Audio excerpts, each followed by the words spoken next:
Welcome to the Best 5-Minute Wine Podcast. I'm your host, Forrest Kelly. From the seed to the glass, wine has a past. Our aim at the Best 5-Minute Wine Podcast is to look for adventure at wineries around the globe. After all, grape minds think alike. Let's start the adventure. Our featured winery is...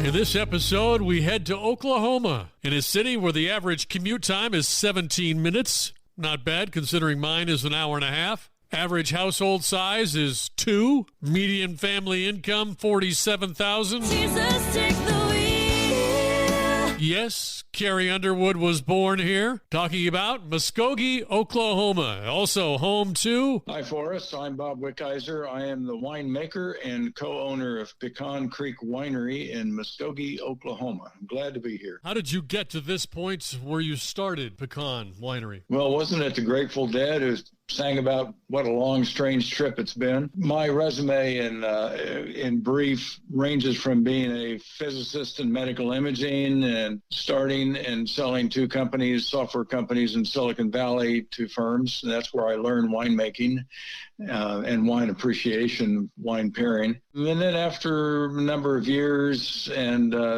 3 years of commuting to Asia for a semiconductor project, I went to seminary in Cambridge, Mass., became an ordained Episcopal priest, was up and down the East Coast, in Washington, D.C. at the National Cathedral for a year, and then I got tired of that and wanted to be under the radar, so I've been in Muskogee, Oklahoma for about 10 years. I would get frozen grapes and make wine as kind of a hobby, and a member of the community said, gosh, you got to do something with that. Well, we partnered up, and he's the farmer, I'm the winemaker. With that background, Bob, I imagine that you get pretty adventurous sometimes in winemaking. I have made a little bit of wine from concentrates just to see what it's like. And in general, we do not, at Pecan Creek, we do not use concentrate except in 2 parts of the production process. And by the way, those are completely legal in France and California. One is chaptalization in fermentation, and we may use some grape concentrate to boost our sugar level up 1 or 2 bricks just to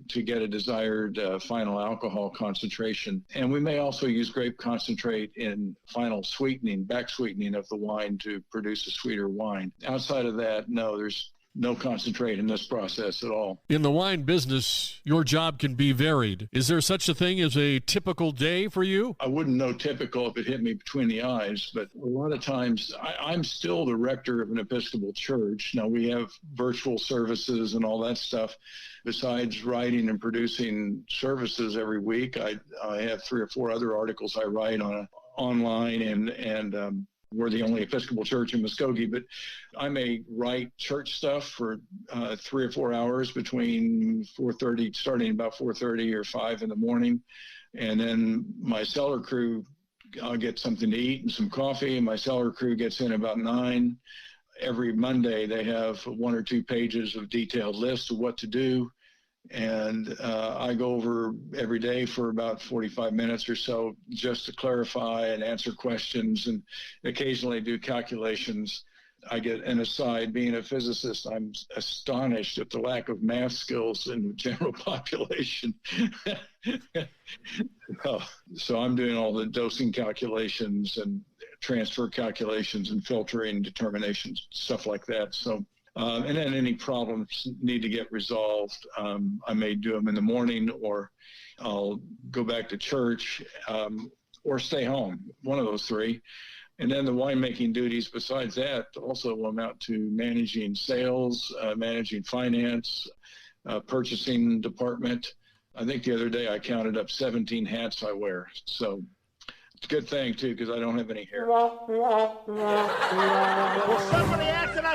It's time, boys and girls, for our listener voicemail. Hi, this is Alice from Muskogee, Oklahoma. I'm interested in knowing how different grapes and different grow based on different climates and different altitudes across the United States, and how that affects the different quality of wine produced.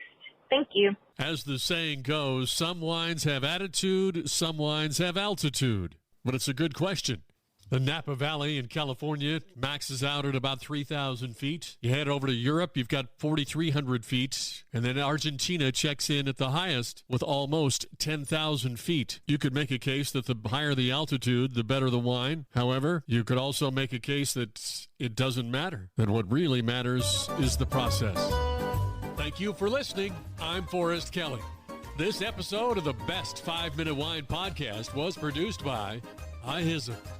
If you like the show, please tell your friends and pets and subscribe. Until next time, pour the wine and ponder your next adventure.